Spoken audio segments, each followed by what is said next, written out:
Hi folks, I hope you're well. So today is my 32nd year with God. The 23rd of July 1994 was when I was baptized. Yeah. So I just had a conversation with God actually, just saying, what it looks like is, again, it's that same conversation I've had so many times. That I've had over 20 years of basically, well, more than that, really put into care at the age of, God knows, 3 or 4, rejected by mother before his birth, being abused physically, emotionally, mentally, sexually as a kid.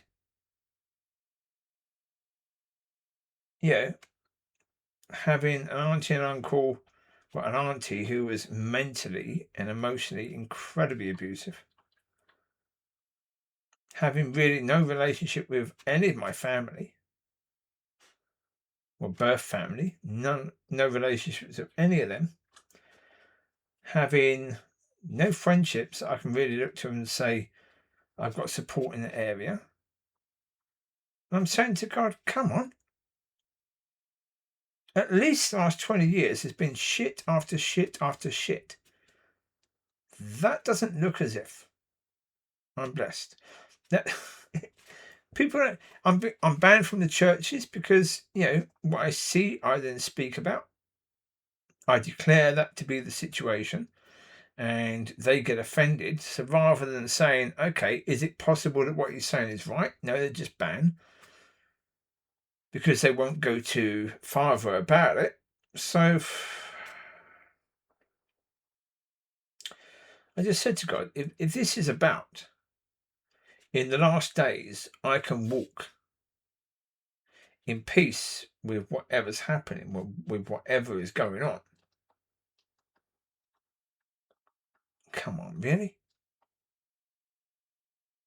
That much? Because I was basically, there was that point. This morning I was talking to God about the situation of moving. And I was thinking, okay, but the point of it is, if the council moves me, then I realised, no, the council, no. Even if the council are involved in moving me, it's still God that's choosing them to move me. Because again, is that his plan? The answer is yes. So therefore, it's still him doing it. So, yeah. And again, it's that whole point to say, okay, good can't happen. I can't move into somewhere beautiful because I can't eat from the tree of life, because people might be looking and saying, oh, but you've never, in the past, you weren't a good person, so therefore, how could this happen to you? And people, who gives a crap about that sort of thing? In the world, we have this system, which is a judgmental system. So people judge. People of God don't, but people not of God, of course they're going to judge. That's the world they live in. So therefore, why would God not do something lovely? Why would God not do something beautiful? Why would God not show that actually this is part of his plan? That this person is, it's his plan, that all this stuff has happened for a purpose. And therefore, for that purpose to actually be lovely, for that purpose to actually be beautiful. No. But that's your mind. Your mind tells you, the devil tells you that. The devil tells you, oh no, the lovely thing you're hoping for can't happen because of this and this and this and this and this. But again, it's all because of the fact that when you've had most of the things, going to be up to now, is there anything? Well, this is where it's tricky. I was going to say, is there anything that I had faith that would happen that's actually happened? And the answer is no. But a lot of things that I never had faith would happen, because I never believed they could, have happened. Far better than what I was believing in. So there you go. My understanding was, to have faith in that, because that was what I understood as being that God was doing, and I was wrong. What God was doing was something more wonderful than that I believed in. I believed in a wife. And, the more I looked at that wife, the more I was thinking, are you bloody well kidding me? To God, huh? But then, of course, that wasn't the point. The point was for me learning to stand and to focus on the solution, not the problem. And of course, focusing on that woman and her nature was a major problem, thinking that I'm going to be joined in marriage to this person.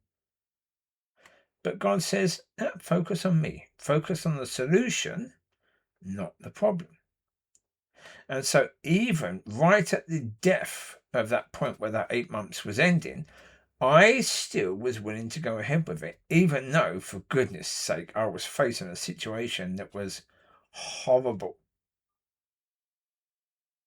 But I was willing to say, okay, I'm going to trust in you, not what I can see. Now, was that an easy thing to do? Bloody wasn't. No. But again, that's what my understanding was, the understanding from the tools I'd had at that point in time of what I was able to believe for. I never had any understanding that there was such a thing as a relationship with Father God, that that was impossible. But again, that's what I'm saying to God now. Come on. Right, okay, it was all about that. Fine, great, wonderful. But then to say there's a possibility that I won't eat from the tree of life, well, that's just stupid. It is. That's just stupid. Why? If God was saying to me now, about 3 years ago, why do people still die? He was helping me to understand that people don't need to die. Therefore, we can still eat from the tree of life. Okay, then it'd be bloody stupid not to, wouldn't it, really? All of it. It's just, yeah.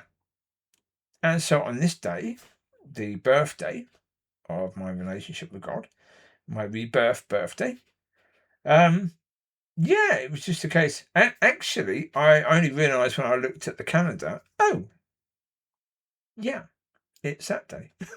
Okay.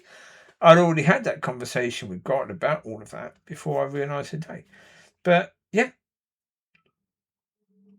of course, right now, I still am not knowing as to what's going to happen. Well, not really. But again, that's the point. You focus on the solution, not the problem. Because the world says, how can you be in a situation where you can be at peace on this part of your journey when things are going to change massively and you have no idea? And you have no idea what's going to happen, when it's going to happen, and where you're going to. The world says that's insane. So that's a major problem. But again, we're supposed to be focused on the solution, not the problem. Now, again, the problem keeps coming up. But when the problem keeps coming up, that's the point. You take it back to the solution. So again, all these things I learned during that time in 2021-22, from October to June, all that stuff I went through and learned in that time. Beautiful. Phenomenal. That they're tools that are helping me to understand now what to do all these years later. Fantastic.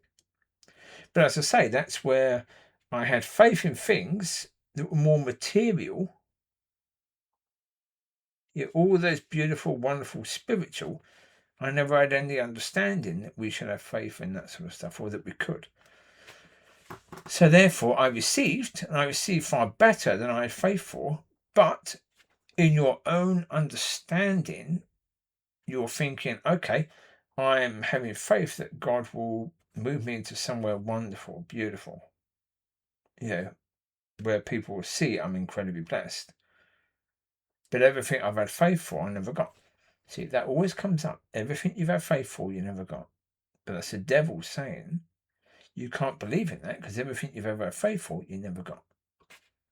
And that's not a lie. And that's the point. That is pretty true. There may actually be one or two things that I prayed for that I did get. Not sure. I can't remember all the things that I was, so there may be one or two that I did actually get. But it's pretty much true. So when the devil says that, it is pretty much true. But it doesn't matter.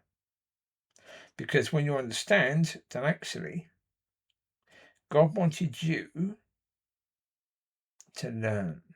And the whole point of all of that was learning. Now, the question is that learning process, that particular learning process, over or not? If the answer is not, then where I move to is relevant to that. If that process is over, then where I move to is relevant to that. So we shall see. So there you go. You take care. Speak to you soon. God bless. Bye-bye.